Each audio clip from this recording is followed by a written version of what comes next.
ان کے لب رنگی کی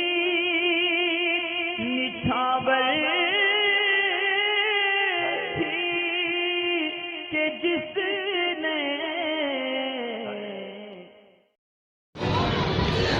وعلیکم السلام ورحمۃ اللہ۔ عالیہ انصاری ہیں، معلوم یہ کرنا چاہتی ہیں کہ نماز پڑھنے کے بعد بعض لوگوں کو دیکھا گیا ہے کہ وہ سلام کرتے ہیں، یعنی گھر میں جو خواتین نماز پڑھتی ہیں تو نماز سے فارغ ہو کے گھر والوں کو سلام کرتے دیکھا گیا، تو کیا یہ ضروری عمل ہے؟ اس سے نماز میں کوئی فرق آئے گا یا ایسا نہ کرنے سے کوئی کراہت ہے یا نہیں ہے؟ دیکھیں، اول تو اس کی کوئی ضرورت نہیں ہے، اور رہی بات جائز ناجائز کی تو کام جائز ہے بلکہ ثواب کا ہے،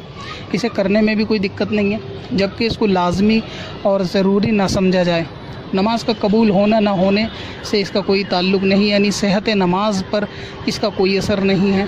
باقی کیونکہ کام اچھا ہے کہ نماز سے فارغ ہوتا ہے بندہ تو اللہ تبارک و تعالیٰ کی رحمت میں ہوتا ہے، جس وقت وہ نماز پڑھتا ہے، اللہ کا ذکر کرتا ہے تو اللہ تعالیٰ کی رحمتوں کا نزول ہوتا ہے، وہ اس وقت دعا بھی کرتا ہے، ہو سکتا ہے اس کی مغفرت ہو گئی ہو اس نماز کے بعد، تو ظاہر ہے اس کے فوراً بعد گھر والوں پہ سلامتی بھیجے گا، سلام بھی ایک دعا ہے، تو مغفرت والے شخص اگر کسی کو دعا دے تو اس کی بھی مغفرت ہو جاتی ہے، اللہ تبارک و تعالیٰ کی رحمت وسیع ہے، تو اسی لیے اس نیت سے کہ گھر والوں کو سلام کرنا چاہیے، اس میں کوئی کراہت نظر نہیں آ رہی۔ باقی بعض جگہ کا رواج ہوتا ہے یا بعض لوگوں کو خواتین میں اکثر عادت ہوتی ہے کہ نماز سے فارغ ہو کے گھر والوں کو